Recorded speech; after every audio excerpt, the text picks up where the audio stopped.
Hello everybody and welcome to episode 42 of the Trophy Tour.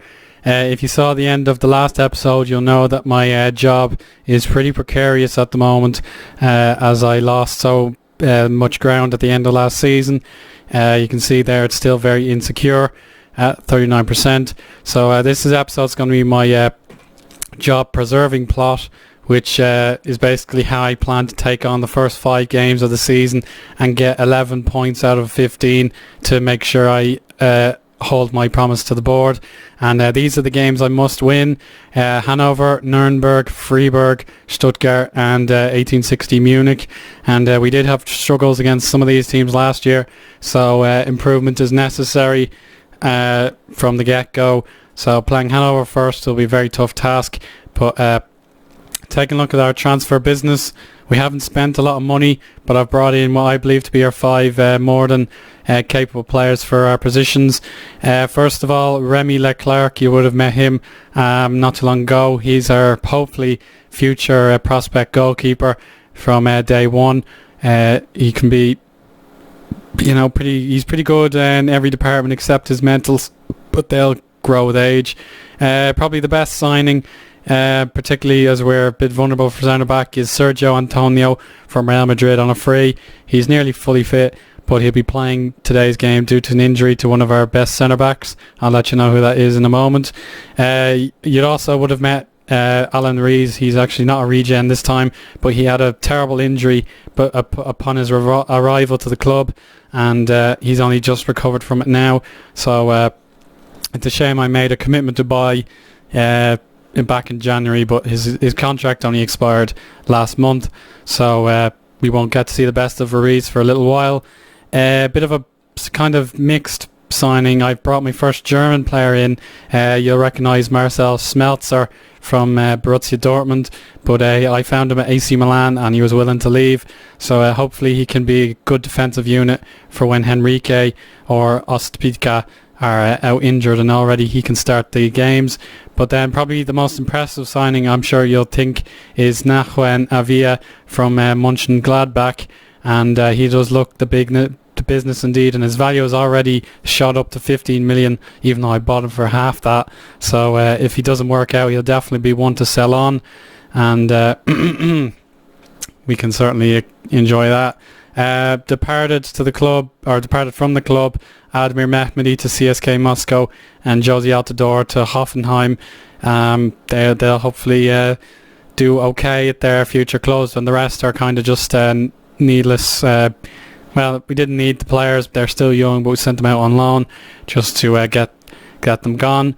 And as well as the new signings, I've graduated some youths to play some first team football. Kai Wisniewski was exceptional at FC Twente in his loan season, and hopefully he can do some good stuff for Wolfsburg this year. Bodo Lang, he was at Werder Bremen, who got promotion from the 2 Bundesliga and scored 17 goals on his way to the Golden Boot, so he can also get some games. Lennart Dietwald, and the 19-year-old defensive mid, I'm hoping he would replace Luis Gustavo, but there are some players I just can't get rid of for whatever reasons. And that's pretty much it for our sort of incoming players. We can't get rid of Moravec or Ospika either. The clubs don't want to buy them. But this is the team I plan to play against. Nuremberg, Eder, who I bought last season. He had a good summer where he scored some decent goals, but he kind of wore out against more experienced teams. But a lot of the media were saying he was a bad signing, and I hope to prove him wrong this season. He is capable of a goal a game, and that's exactly what we need at this moment in time. I haven't improved our central midfield or right wing positions yet. I just didn't want to spend the money when I could get sacked within 5 games. I just needed to fill the positions that were most urgent and be done with it.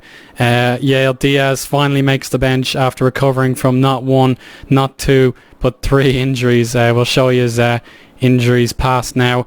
He got a gashed leg and was out for 8 days. So 2 torn muscles were devastating for his health, but now he's finally somewhat close to full fitness, and we'll hopefully get some great performances out of him this season. Gustavo, I want to get rid of him, but he can't find a new club, so he has to stay for the time being, but he'll do something okay for us. And so we'll just take a look at the pre-season in more detail now, actually, while I think of it. We got off to a good start against Genk and Dorados, scoring 3 goals in a dominant pair of displays. Eder, of course, getting 2 braces, and he scored against my bitter rivals Marseille. I've never beaten them at their ground, I don't think, for a very, very, very long time, if at all. I've only ever beaten them once in the Le Mans Odyssey, and I only got a 1-1 draw out of them here, so I was absolutely disgusted. Funny game, this one against Birmingham City. I tweeted it out that 2 of my Football Manager Hall of Famers, Marco Jurchen and Robbie Brady, scored for them, but we came out on top after a impressive comeback with 5 goals. We played Porto and they handed us our first defeat. It was a shame, really. Porto are a very good team, and the fact that it was our first visit to the home ground made life difficult. But it was a terrible start to the game with Jackson Martinez scoring inside a minute. And the deja vu, as we conceded in the first minute again. But we ultimately came out the win. And this is where Diaz got an injury. Salernitana are Italian, so it's a shame that he got injured. But then probably the most concerning performance, we had to take third division side Wehen to penalties, and we won 7-6. Yeah, 7-6. And Pabor got a minor injury, but they did miss an injury. Sorry, I'm muddling my words. They missed a regular time penalty, which would have certainly cost us the game, but they scored in the 85th minute, or the 86th minute, which was devastating. We deserved to win, and we failed to deal with the pressure, but we ultimately won, as Kiefer, of all people, missed his penalties on both occasions. So we got away with it, and we'll play a very popular team, St. Pauli, in the second round. So hopefully, if I get through these punishing first few games, I will be able to manage the team in future. But that'll conclude the trophy tour for today. If I do survive the job, I'll let you know. But if I don't, the tour will just have to go on. The last 2 times I was sacked, it was because either sorry, I need to relax. I'm so sorry. The last 2 times I've been sacked, it either resulted in the end of the series entirely, in which case that was when I was at St. Pat's and went to Torquay, or I just rage quit and start again with San Marino, which was obviously a great decision. But hopefully we'll find a good job if we can't survive. But my priorities are 100% staying at the club and making them as good as possible. But that'll do for today, guys. I'm sorry for muddling all my words. I just must be a bit tired or something. But speak to you again soon. If you have any questions, leave them down below. But see you again soon. Bye.